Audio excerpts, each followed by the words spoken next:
Grabe ka gahi, guys. May tangke pa ning isa. Ay! Wala na, Lord! Uy! Simaw! Uy, Ginoo ko. Wa na, Lord Jesus. Ang ulahing hakot sa mga inani nga mais. Misangpot sa disgrasya, human midiretso og kahulog sa pangpang ang usa ka motorsiklo nga naglatas sa gamay nga dalan sa usa ka umahan nga nahimutang sa Bukirong bahin sa Purok 1, Barangay Paraiso, Alabel, Sarangani nga nahitabo banda 11:30 sa buntag adlawng Lunes. Swerteng nakalukso ang 21 anyos nga driver ug ang iyang 17 anyos nga angkas kinsa pulos mga miyembro sa tribong Blaan sa lugar. Nakahiagom sila og mga gagmay nga samad sa lawas. Apan ang maong motorsiklo midiretso og ligid sa gibana-banaang 50 ka metro nga gilawmon sa pangpang.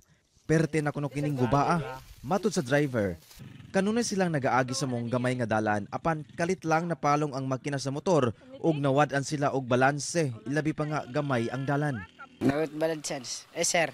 Lisod kayo sir. Hindi kayo dalan, gamay kayong. Ang nag-viral nga video, dili kuno for content lang sumala sa uploader. Ana ang mga viewers uban kanang content daw. Dili jud to content sir ba? Wala jud na damha nga na viral jud ay ito. Matud pa, ang dalan sa mong bungtod giablihan aron makaagi ang mga motor nga mokuha sa mga inani nga mais o ubang produkto sa mga mag-uuma gikan sa tribong Blaan sa maong lugar. Kung itandi kaniadto, kabayo ang ginakargahan ni ini. Hinuod doon na matud pay plano ang lokal nga panggamhanan ni ini. Kasada pay kulang sa mga suksok nga mga uma. Nanay proposal ron ang congressional office. Wala to lang namo pero karon nagpadayon pag clearing ang toang kwipo dire sa mga barangay. Gani karon nami plano Pining Road Paraiso to Barangay Bagakay. Apan laing mulo sa mga mag-uuma ang baratong presyo sa palit sa ilang mga produkto. Sama sa mais nga mabaligya lang sa 17 pesos per kilo.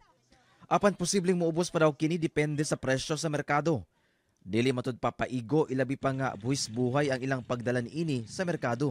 Ang amo ang ginahangyo sa mga agriculture unta kanang i-priority ang mga produkto sa mga mag-umaser kay dili jud sayon ang trabaho sa mga umaser. Barato ang presyo, buwis buhay gyud pareha karon sir. Kanang kung moingon sila sir nga dapat hakuton di jud mahakot sa tawo sir kay luoy kayo ang tawo. Ginasulayan pa sa GMA Regional TV1 Mindanao nga makuhaan og pahayag ang Department of Agriculture kalabot ni ini. Kauban si Gary Balantay ug Bong Vicencio, Efren Mamak. 1 Mindanao.